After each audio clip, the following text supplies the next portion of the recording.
మన ప్రభువైన యేసయ్య నామమున వీక్షిస్తున్న సహోదరి సహోదరులకు మన రక్షకుడైన యేసయ్య నామమున మీకు ప్రత్యేకంగా వందనాలు చెల్లిస్తున్నాం. మరొక్కసారి దేవుని కోసము నేనేం చేయాలి అనే వాక్య ధ్యానం కొరకు సిద్ధపరచబడుతున్న ప్రియ దేవుని బిడ్డలందరికీ ప్రభునామన వందనాలు చెల్లిస్తున్నామండి. ఈ దినము మనము ఏర్పాటు చేయబడినట్టి దేని యొక్క వాక్యము దేవుని కోసము నేనేం చేయాలి, దేవుని బిడ్డగా ఉన్నట్టు నేను ఏం చేయాలి అనే శీర్షిక భాగంలో నుంచి దేవుణ్ణి ప్రేమించి ఇతరుల్ని ప్రేమించేవాడుగా నేనుండాలి. దేవుణ్ణి ప్రేమించటమే కాకుండా ఆ ప్రేమను ఇతరులతో పంచుకునేవాడిగా నేను జీవించాలి. ప్రియ దేవుని బిడ్డలారా, దేవుని బిడ్డలుగా పిలువబడుతున్నట్టు మనము నిజ జీవితంలో కూడా ఇతరుల్ని ఎలాగా మనం ప్రేమిస్తున్నామో మనం నేర్చుకోవాలి. పరిశుద్ధ లేఖన భాగంలో నుంచి యోహాను సువార్త 14వ అధ్యాయము 21వ వచనాన్ని మనం చదువుకుందాం. నా ఆజ్ఞలను అంగీకరించి వాటిని గైకొను వాడే నన్ను ప్రేమించువాడు.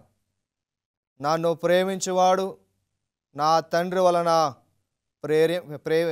ప్రేమింపబడును, నేను వాడిని ప్రేమించి ఉన్నాను అని దేవుని యొక్క వాక్యము సెలవుస్తుంది. ప్రియ దేవుని బిడ్డలారా, ఎవరైతే దేవుని యొక్క ఆజ్ఞలను గైకుంటున్నారో వారు దేవునికి లోబడుచున్నారు. నిజ జీవితంలో ఇతరుల్ని ప్రేమించటం ద్వారా మన క్రీస్తుకి లోబడుతున్నామని అర్థం. క్రీస్తు ఏ విధంగా అయితే మనల్ని ప్రేమించి ఉన్నాడో అదే రీతిగా మనము ఇతరుల్ని ప్రేమించుటకు ప్రయత్నించాలి. యవన బిడలు లోకానుసారమైనటువంటి ప్రేమలో ఉంటున్నారు. దేవుని ప్రేమ అంతకంటే గొప్పది, ఉన్నతమైనది, విలువైనది, శ్రేష్టమైనది. నీవు దేవుని బిడ్డగా పిలువబడుతున్నప్పుడు క్రీస్తు ఏ విధంగా అయితే ఇతరులని ప్రేమించాడో ప్రేమ ద్వారా అనేక మందిని ఆయన ఆకట్టుకున్నాడు. మనం కూడా క్రీస్తు యొక్క ప్రేమను బట్టి ఆయన ప్రేమను పొందుకొని అనేక మందిని మనం ఆకర్షించుకోవాలి. ప్రియ దేవుని బిడ్డలారా, దేవుని యొక్క వాక్యము మనం చదువుకుందాం. పరిశుద్ధ లేఖన భాగంలో మనకిస్తున్న ప్రాముఖ్యమైన వాక్యాన్ని మనం చదువుదాం. 1 తెస్సలోనికలు 4వ అధ్యాయం 9వ వచనం ఉన్న వాక్యాన్ని మనం చదువుదాం. సహోదర ప్రేమను గూర్చి మీకు రాయనక్కరలేదు, మీరు ఒకరినొకడు ప్రేమించుచున్నారు. ఒకరిని ప్రేమించుటకు దేవుని చేతనే నేర్పించబడితిరి. ప్రియా దేవుని బిడ్డలారా, దేవుని యొక్క వాక్యం విధంగా సెలవిస్తుంది. మనము మన యెహోవా దేవుడు చెప్పబడిన లేఖన భాగం ప్రేమించటం అనేది మన యెహోవా దేవుడు మనకు నేర్పిస్తున్నాడు. ప్రేమించటం అనేది మన రక్షకుడిని యెహోవా దేవుడు మనకు నేర్పించడానికి ఆయన ఉన్నారు. మనం ఒకరిని ప్రేమించలేకపోతున్నామని నిరుత్సాహపడుతున్నప్పుడు, దేవుని భక్తిలో ఉన్నప్పుడు విశ్వాసులకు మాదిరిగా ఉన్న వారిని మనం ప్రేమించాలి. దుష్టుని మనం ప్రేమిస్తే సమస్యలు మనం ఎదుర్కొంటాం. యోహాను సువార్తలో మనం చూసినట్లయితే యేసయ్య ప్రేమ గురించి రాయబడి ఉన్నది. ఆయన రాసిన 3 పత్రికల్లో కూడా, యోహాను రాసిన 3 పత్రికల్లో కూడా ప్రేమను ఆయన ఎత్తి చూపిస్తున్నాడు. ఎవరు ప్రేమ అంటే యేసయ్య ప్రేమను గురించి అతడు తెలియపరుస్తున్నాడు. పరిశుద్ధ లేఖన భాగాలు మనం పరిశీలన చేసినప్పుడు 1 కొరింథీయులు 13వ అధ్యాయం 1వ వచనంలో, నేను అనేక భాషలు మాట్లాడినను ప్రేమ లేని వాడినైతే మ్రోగేడి ఒక గంట, ఆ గంట ఏం సౌండ్ చేస్తే తప్ప దాంట్లో ఏం మీనింగ్ ఉండదు. కనుక ప్రియ దేవుని బిడ్డలారా, ఆ గంట మ్రోగుతుంది కానీ దాంట్లో ఎటువంటి భావం లేదు. అలాగే ప్రేమ లేనివాడు మ్రోగేటి గంట అని వాక్యం సెలవిస్తుంది. అన్య భాషలతో నేను మాట్లాడను, ప్రేమ లేనివాడు అని అయితే ఏమిటి ప్రయోజనము? ఈ లోకంలో చూసినట్లయితే అనేక మంది స్వస్థతలు చేస్తున్నారు. స్వస్థత కార్యాలని ద్వారా జనాల్ని ఆకట్టుకుంటున్నారు. వారు అంటున్నారు, పలానా దర్శనం నాకు వచ్చింది, పలానా దర్శనం నేను విన్నాను, మీ గృహాలు తగలబడిపోతాయి అని ఆ దర్శనం నేను చూశాను, కాబట్టి మీరు ఇప్పుడే నా దగ్గరికి వస్తే మీకోసం ప్రార్థిస్తాను అని బెదిరిస్తున్నారు. దీనికి వాక్యం సెలవిస్తుంది, ఫలానా వాడు చెప్పిన బోధనలు మీరు నమ్ముట కంటే క్రీస్తు యేసు యొక్క ప్రేమలో మీరు నడిపించబడాలని. ఈరోజు ప్రపంచంలో అనేకమైన డినామినేషన్స్ ఉన్నాయి, అనేక సంఘాలు ఉన్నాయి. ఆ సంఘాల వారు అనేక మంది వారు అంటుంటారు, మా దగ్గరకు వస్తే మా దగ్గర స్వస్థత వరాలు ఉన్నాయి, మా దగ్గరకు వస్తే మా పాస్టర్ గారు మా దైవ సేవకులు ప్రవచిస్తారు, ప్రవచనాలు చెప్పగలరు అని బోధిస్తూ ఉంటారు. ప్రవచనాలు మాకొచ్చు, ప్రవచనాలు కలిగిన సంఘం మాది, మేము రేపు ఏం జరుగుతుందో చెప్పగలమని అంటుంటారు. అయితే దేవుని వాక్యం విధంగా సెలవిస్తుంది ప్రియ దేవుని బిడ్డలారా. 1 కొరింథీయులు 13వ అధ్యాయం 13వ వచనం ఏమని సెలవిస్తుందో మనం చదువుకుందాం. 1 కొరింథీయులు 13వ అధ్యాయము 13వ వచనం ఈ విధంగా ఉన్నది. ఏమనుందండి? కాగా విశ్వాసము, నిరీక్షణ, ప్రేమ ఈ మూడును నిలుచును, వీటిలో శ్రేష్టమైనది ప్రేమయే. ప్రియా దేవుని బిడ్డలారా, శ్రేష్టమైనది దేవుని ప్రేమ.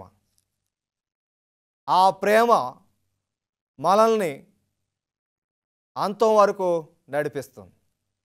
మీరు భాషలతో మాట్లాడితే ఏంటి ప్రయోజనము? ప్రవచనాల ద్వారా మాట్లాడితే ఏంటి ఉపయోగము? ప్రేమ లేకపోతే మీరు ఏమి చేసినా ప్రయోజనము లేదు. ఈ 13వ వచనంలో అపోస్తలుడైన పౌలు గారు 1 కొరింథీయులు 13వ అధ్యాయంలో మనం చూసినట్లయితే అపోస్తలుడైన పౌలు గారు చాలా శ్రేష్టమైన మాటను తెలియపరుస్తున్నారు. అనేక మంది అనుకుంటారు, మాకు ప్రవచనం చేయటం వచ్చు, ప్రవచించటం వచ్చు, ప్రవచనంలో మేము ఆరితేరిపోయాము, అన్నిటిలోనే మేము అనుభవం కలిగిన వారము అని అనుకుంటారు. ఇవన్నీ శాశ్వత కాలం ఉండేవే కాదు, ఇవేమీ నిత్యం ఉండేవే కాదు. నిరంతరం ఉండేది శ్రేష్టమైనది దేవుని యొక్క ప్రేమ.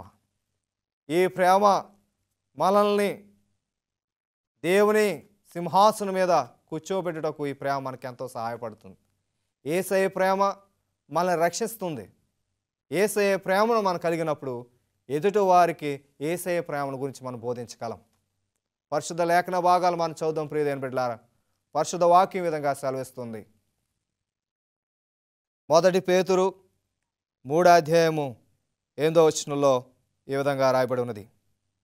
తుదుకు మీరందరూ ఏక మనస్కులై ఒకరు సుఖ దుఃఖములందు ఒకరు పాలుబడి సహోదర ప్రేమ గల వారును కరుణ చిత్తములను వినయ మనస్కులై యుండుడి. దేవుని వాక్య విధంగా సెలవిస్తున్న ప్రియ దేవుని బిడ్డలారా, మీరు ఒకరి బాధములు ఒకరు అర్థం చేసుకొని, ఒకరి బాధలు ఒకరు పంచుకొని, ఒకరి సమస్యలు ఒకరు తీర్చుకుని, ఒకరి పొరపాట్లు ఒకరు సరి చేసుకుని దేవుని ప్రేమ చేత నడిపించబడమని దేవుని వాక్యం సెలవిస్తుంది. నీవు నిజమైన జీవితాన్ని జీవిస్తున్నావా? క్రైస్తవ జీవితానికి మాదిరి యేసయ్య ప్రేమను చూపించటం, సహోదరి ప్రేమను కలిగి జీవించటం, బాధలు ఉన్న వారి మధ్యకి వెళ్ళి మనం వారిని ఓదార్చటం, ఇదే యేసయ్య ప్రేమ. ఈ ప్రేమ మనము పొందుకున్నప్పుడు ఇతరులకు కూడా ఆ ప్రేమ ద్వారా వాళ్ళని ఆదరించాలి. చాలామంది క్రైస్తవులుగా జీవిస్తున్న బిడ్డలు ఇతరుల్ని ప్రేమించాలని క్రీస్తు యొక్క ప్రేమను పంచుకుని మంచి మాటలతో యేసయ్య మాటలు చెప్పి బైబిల్లో యేసయ్య ప్రేమ ఎంత గొప్పదో అనేక మంది బోధిస్తూ ఉంటారు. అపోస్తలుడైన పౌలు గారు ఆయన పలుకుతున్న మాటను ఒకసారి మనం చదువుకుందాం. 1 కొరింథీయులు మనం చదువుకున్నాం 13వ అధ్యాయము 13వ వచనంలో, అన్నిటికంటే శ్రేష్టమైనది దేవుని ప్రేమని. అంతకంటే లోతుగా పరిశుద్ధ లేఖన భాగంలో పేతురు గారు చెప్తున్న మాట మనం చూద్దాం. 1 పేతురు రాసిన పత్రిక 3వ అధ్యాయము 10వ వచనం, జీవమును ప్రేమించి మంచి దినములలో చూడగోరువాడు చెడ్డదానిని పలకకుండా, తన నాలుకను కలుపు మాటలను చెప్పకుండా, తన పెదవులను కాచుకొనవలెను.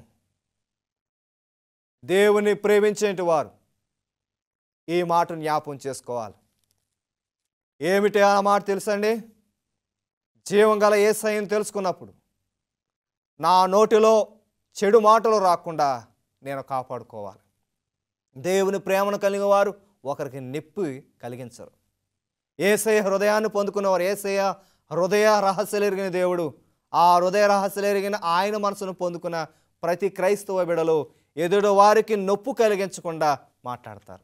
అందులోనే ప్రేమను మనం చూడగలం.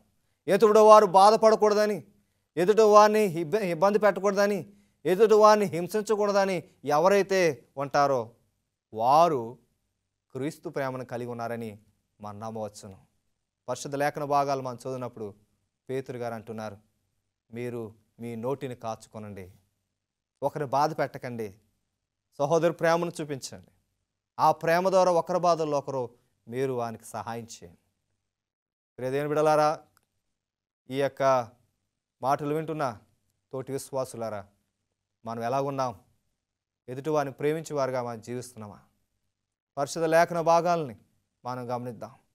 పరిశుద్ధ లేఖన భాగంలో యోహాను సువార్త 14వ అధ్యాయం మరొక్కసారి మనం తెరిచి చూద్దాం. యోహాను సువార్త 14వ అధ్యాయం 23-24 వచనాల్లో ఈ విధంగా సెలవిస్తుంది. ఎవరైతే దేవుణ్ణి ప్రేమిస్తారో, ఎవరైతే దేవుణ్ణి ప్రేమించే స్వభావం కలిగి ఉంటారో వారు ఆయన ఆజ్ఞలు గైకుంటున్నారు. ప్రేమించే వారి మధ్యన యేసుక్రీస్తు ప్రభువారు నివాసము చేస్తారు. నీ హృదయంలోకి ఆయన నివాసము చేయాలంటే, నీ హృదయంలో ఆయన ఉండాలంటే ఆయనకి ఇష్టమైన ఆజ్ఞ ఎదుటి వారిని ప్రేమించమని. నిన్ను వలె నీ పొరుగు వారిని ప్రేమించు. పూర్ణ హృదయముతో ఆ యేసయ్యను ఏ విధంగా అయితే ప్రేమిస్తున్నావో నీ పొరుగు వారిని ప్రేమించు. అప్పుడు నీ మధ్య, నీ హృదయంలో మన యేసయ్య నివసిస్తాడు. మన యేసయ్య మనలో నివసించాలంటే మనం ఎదుటి వారిని ప్రేమించాలి. వాక్యాలను మనం గమనించినప్పుడు పరిశుద్ధ లేఖన భాగాలు ఈ విధంగా సెలవిస్తున్నాయి. నీ ఒకరిని ప్రేమించాలి అంటే యేసయ్య ఇచ్చిన గొప్ప ఆజ్ఞ, ఆ ఆజ్ఞను మనం గైకొంటే మన ఇతరులను ప్రేమించగలము. ఇతరులను ప్రేమించడం ద్వారా మన యేసయ్య మన హృదయంలోనికి వస్తారు, మన మధ్యన ఆయన నివాసం చేస్తారు అని పరిశుద్ధ లేఖన భాగాలు మనం చూసి ఉన్నాం. మహాత్మా గాంధీ ఒక మాట అన్నారు, నాకు క్రైస్తవులంటే ఎంతో ద్వేషము, అయితే ఆ క్రైస్తవులు ఆరాధిస్తున్నంటే ఆ యేసయ్య అంటే నాకు అమితమైన ప్రేమ అన్నాడు. I love Christ but I hate Christians అన్నాడు. ఎందుకన్నాడో తెలుసా ప్రియదేవుని బిడ్డలారా? ఆయన వెంబడిస్తున్నారు కానీ క్రీస్తు ప్రేమను కలిగి వారు జీవించట్లేదేమో. బహుశా ఆయన అది చూసి ఉండవచ్చేమో, క్రైస్తవుల్లో ఆ ఫాల్ట్ను చూసి ఉండవచ్చునేమో. కానీ వాక్యాన్ని పరిశీలన చేసినప్పుడు నాకు ఎందుకన్నాడు ఆయన అని వాక్యాన్ని చదవటం మొదలుపెట్టాను. అప్పుడు పరిశుద్ధ లేఖన భాగాలు నుంచి ప్రకటన గ్రంథంలో ఉన్న మాట నాకు మనస్సునకు హత్తుకుంది. ప్రకటన గ్రంథము 2వ అధ్యాయము 4వ వచనం, మొదట నీకుండిన ప్రేమను నీవు వదిలితవని నేను నీ మీద తప్పు ఒకటి మోపవలసి ఉన్నది. ప్రకటన గ్రంథము 2వ అధ్యాయం 4వ వచనంలో ఉన్న మాట మనం చదువుకుని ఉన్నాం. మొదటలో నీవు దేవుని ప్రేమ కలిగి ఉన్నావు. ఆ మొదటలో నీకున్న ప్రేమను నీవు విడిచిపెట్టావు కాబట్టి నీ మీద ఒక తప్పు మోపవలసి ఉన్నది. బహుశా మహాత్మా గాంధీ గారు ఆ తప్పే చూసి ఉండవచ్చునేమో. ఆ రోజుల్లో క్రైస్తవ విశ్వాసుల్లో నుంచి ఆయన సంఘాలకు వెళ్ళేవాడు, క్రైస్తవ మందిరాలకు వెళ్ళి కొంతసేపు కూర్చుని చూసేవాడు, వారి ప్రవర్తన, వారి యొక్క అట్మాస్ఫియర్ చూసేవాడు. బహుశా అనుకుని ఉంటాడు, ఇది దీని కారణం ఇదే అని నేను అనుకుంటున్నాను. మొదటలో వారు ప్రేమ కలిగి ఉన్నారు, ఆ ప్రేమను ఆయన కాలంలో లేకపోవచ్చు. బహుశా ఆదిలో క్రైస్తవ విశ్వాసులు క్రీస్తు యొక్క ప్రేమను కలిగి జీవించారేమో. మహాత్మా గాంధీ ఎప్పుడైతే మందిరానికి వెళ్ళినప్పుడు వారిలో ప్రేమ అనురాగాలు లేకపోవచ్చును. ఈ వాక్యము మనకు నేర్పిస్తుంది. ఈ వాక్యం చదివినప్పుడు అనుకున్నాను, అవును, ఆదిలో ఉన్న ప్రేమను క్రైస్తవులు కోల్పోయారు. ఆదిలో ఉన్న క్రైస్తవ విశ్వాసం కోల్పోయారు. కాబట్టి ఇప్పుడు క్రైస్తవులు స్వార్థప్రియులైపోయారు. ఎవరు స్వార్థం వారే చూసుకుంటున్నారు. ప్రేమించే స్వభావాన్ని కోల్పోయారు. క్రైస్తవ గుణలక్షణాలు కోల్పోయారు. ప్రకటన గ్రంథాన్ని మనం చదువుకున్నాం. ఆ వాక్యం లేఖన భాగంలో మాట ఈ విధంగా సెలవిస్తుంది, నీ మీద ఒక తప్పు మోపవలసి ఉన్నది. నీకు అన్నీ ఉన్నాయి, తలంతులు ఉన్నాయి, జ్ఞానం ఉంది, తెలివి ఉన్నది, చక్కగా బోధించగలవు. అయితే నువ్వు దేవుని బిడ్డగా, దేవునికి దగ్గరగా ఉండాలంటే, ఆయనకి నువ్వు ఇష్టంగా ఉండాలంటే, ఆయన కోసం నువ్వు జీవించాలి అంటే నీలో ఒక తప్పు ఉన్నది. ఆ తప్పు ఏంటంటే ప్రేమ. ఆ ప్రేమ నువ్వు కోల్పోయి ఉన్నావు. దేని యొక్క వాక్యం విధంగా సెలవిస్తుంది. ప్రియమైన బిడ్డలారా, పరిశుద్ధ లేఖన భాగాలు మనం పరిశీలన చేద్దాం. దేవుని యొక్క వాక్యం విధంగా సెలవిస్తుంది. పరిశుద్ధ గ్రంథాలు మనం పరిశీలన చేసినప్పుడు వాక్యమే మనకు నేర్పిస్తుంది. పరిశుద్ధ లేఖన భాగాలను మనం సున్నంగా చదివినప్పుడు ఈ ప్రేమ యొక్క స్వభావం గురించి మన పరిశుద్ధ గ్రంథాలని లోతుగా మనం చదువుకుందాం. సామెతల గ్రంథము 10వ అధ్యాయం 12వ వచనంలో, పగ కలహమును రేపును, ప్రేమ దోషములన్నిటినీ కప్పును. ఈ లోకంలో జీవిస్తున్న ప్రతి మానవులు పగ ప్రతీకారాలు తీర్చుకుంటున్నారు. ఎవడైనా చిన్న మాట అన్నాడంటే మళ్ళాడు రోజే వాడిని, లేకపోతే వాడిని ఏదో రకంగా హింసించటమో, లేకపోతే వాడు మార్గం మధ్య వెళ్తుంటే సూటుపూటు మాటలు పలకటమో, ఎలాగైనా సరే వాడి మీద రివెంజ్ తీసుకోవాలి. ఆ స్వభావం కలిగి జీవిస్తున్నారు. అయితే ప్రేమ కలిగి మనం జీవిస్తే ఆ ప్రేమ ఈ పగ తీర్చుకోవటం అనేది రానికుండా చేస్తుంది, దరిదాపులోకి రానివ్వదు. నాలో ప్రేమ లేకపోతే నేను పగ తీర్చుకోవడానికే ప్రయత్నం చేస్తాను, కానీ ప్రేమించడానికి ఇష్టపడను. సమస్తమైన ద్వేషాన్ని, పగని తొలగించేది ప్రేమ. అది ఎవరి ప్రేమ అంటే యేసయ్య ప్రేమ. ఆ ప్రేమను కలిగి ప్రతి క్రైస్తవులు జీవించాలి. ప్రేమ చేత సమస్తమైన వాటిని కప్పేసుకోవాలి. ఒక పెద్ద ఆయన ఉన్నాడు. ఎవరు ఎప్పుడు చూసినా ఆయన చూసినప్పుడల్లా అందరూ ఆయన ద్వేషిస్తూ ఉంటారు. ఆయన మాత్రం చక్కగా చిరునవ్వుతూ అందరినీ చక్కగా రిసీవ్ చేసుకుంటుంటాడు. తిడుతున్నా సరే, పక్క నుంచే తిడుతున్నా సరే ఓ చేతితో వేస్తాడు. నేను మనసులో అనుకున్నాను, ప్రజలందరూ అతను తిడుతున్నప్పటికీ ఆయన అందరినీ రిసీవ్ చేసుకుంటాడంటే నిజంగా ఆయనలో క్రీస్తు ప్రేమ ఉందని, క్రీస్తు ప్రేమ కలిగి అతను జీవిస్తున్నాడని, క్రీస్తు ప్రేమలో అతను ఉంటున్నాడని నేను నమ్ముతున్నాను. అనేక మంది మనల్ని తిడుతున్నారు, క్రైస్తవులుగా జీవిస్తున్నందుకు తిడుతున్నారు, క్రైస్తవ బోధల ప్రకారంగా జీవిస్తున్నందుకు మనం తిడుతున్నారు, ద్వేషిస్తున్నారు. అది చేయకూడదు, ఇది చేయకూడదు అని మనం చెప్పినప్పుడు వారు మనల్ని ద్వేషిస్తున్నారు. వారు మన మొహం మీద తిట్టినప్పటికీ మనము వారిని సంతోషంగా చక్కగా వారిని రిసీవ్ చేసుకున్నప్పుడు మనలో క్రీస్తు మనతో ఉంటారు, మన మధ్యన నివాసం చేస్తారు. పరిశుద్ధ వాక్యాన్ని మరొకసారి మనం చదువుకుందాం. పరిశుద్ధ లేఖన భాగాల్ని మరొకసారి క్షుణ్ణంగా మనం చదువుదాం. హెబ్రీయులు రాసిన పత్రిక 13వ అధ్యాయం 1వ వచనం, సహోదర ప్రేమ నిలవరగా ఉండనీయుడి. ఏ ప్రేమ అండి? సహోదర ప్రేమ. అది నిత్యము మీరు నిరంతరము ఆ యొక్క ప్రేమను కలిగి మీరు జీవించాలి. సహోదర ప్రేమను కలిగి మనం జీవిస్తే యేసయ్య మన పక్షం నుండి మనల్ని ప్రేమపూర్వకమైన జీవితాన్ని మనకు అనుగ్రహిస్తాడు. ఆ ప్రేమ అనేక మందిని దేవుని చెంతకు నడిపిస్తుంది. దేవుడు మనల్ని విడిచిపెట్టేవాడు కాదు. ఆయనకి పక్షపాతం అంటూ లేదు. నరులుగా ఉన్నంటే మనకు ఎదుటి వారి ఎడల పక్షపాతం చూపిస్తామేమో కానీ మన యేసయ్య పక్షపాతం చూపే దేవుడు కాదు. ఒక దినాన్న యేసుక్రీస్తు ప్రభువారు పేతురుని అడిగారు, పేతురు నువ్వు నన్ను ప్రేమిస్తున్నావా అని అడిగారు. పేతురు అన్నాడు, ప్రభువా నేను నిన్ను ప్రేమిస్తున్నానని చెప్పాడు. వాక్యాన్ని మనం ఒకసారి చదువుకుందాం. యోహాను సువార్త 21వ అధ్యాయం 17వ వచనం, యేసుక్రీస్తు ప్రభువారు మూడవసారి తాను అడుగునందుకు పేతురు వ్యసనపడి, ప్రభువా నీవు సమస్తం ఎరిగినవాడు, నిన్ను ప్రేమించుచున్నాను, నీవే ఎరుగుదవని అతనితో చెప్పాను. పేతురు అంటున్నారు, యేసుక్రీస్తు ప్రభువారు అడిగినప్పుడు ఆయన ఏకదాటిగా 3 సార్లు అడిగారు. మొదటిసారి బాగానే చెప్పాడు, రెండోసారి బాగానే చెప్పాడు, మూడోసారి అడిగినప్పుడు పేతురు అంటున్నాడు యేసుక్రీస్తు ప్రభువారితో, ప్రభువా నిన్ను ప్రేమిస్తున్నానో లేదో నీవు ఎరిగి ఉన్నావు కదా, అంతవరకు నేను ప్రేమిస్తాను ప్రభువా, అంతవరకు నీ వెనకాలే నడుస్తాను ప్రభువా అనేసి అన్న పేతురు. ఆ పేతురు మాట అన్న యేసయ్య ఓ మాట అన్నారు, నువ్వు నన్ను ప్రేమిస్తున్నావు సరే, కష్టాలు వచ్చినప్పుడు మాత్రం, బాధలు వచ్చినప్పుడు మాత్రం నన్ను ప్రేమించలేవు.